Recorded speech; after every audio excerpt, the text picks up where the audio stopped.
আসসালামু আলাইকুম ওয়া রাহমাতুল্লাহি ওয়া বারাকাতুহু। আশা করি আল্লাহর রহমতে সবাই ভালো আছেন। আলহামদুলিল্লাহ আমিও ভালো আছি। আমরা যে পড়তেছি বিভিন্ন শব্দের মধ্যে হরকত, তানবিন, মদের হরকত, মদের হরফ, লিনের হরফ দিয়ে বানান এবং উচ্চারণ। পড়ার সময় একটু খেয়াল করতে হবে কোনটা কিভাবে পড়তেছি। তাহলে শুরু করা যাক। বিসমিল্লাহির রহমানির রহিম। ইয়া জবর ইয়া, খ আলিফ জবর খ, ইয়া খ, ফা পেশ ফু, ইয়া খ ফু। এটা মদের হরফ, সেই জন্য এক আলিফ টেনেছে। ইয়া জবর ইয়া, দাল কাটা জবর দা, ইয়া দা, হা পেশ হু, ইয়া দা হু। এটা মদের হরকত, সেজন্য এক আলিফ টেনেছে।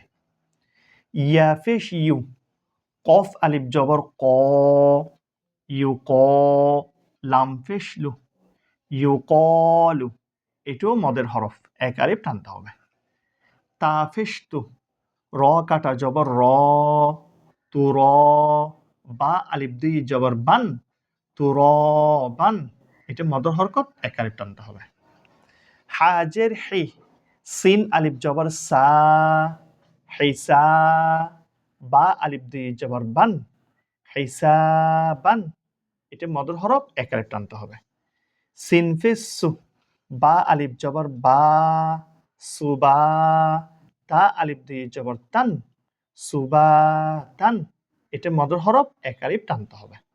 তাহলে পড়ার সময় অবশ্যই খেয়াল করতে হবে কোনটা মদর হরফ, কোনটা মদর হরকত হলে এক আলিফ টেনে পড়তে হবে। আপনারা যারা আমার এই ভিডিওগুলো দেখবেন অবশ্যই লাইক দিবেন, কমেন্ট করবেন, নিজে দেখে আরেকজনকে দেখার সুযোগ করে দিবেন শেয়ারের মাধ্যমে। আল্লাহ হাফেজ। আসসালামু আলাইকুম ওয়া রাহমাতুল্লাহি ওয়া বারাকাতুহু।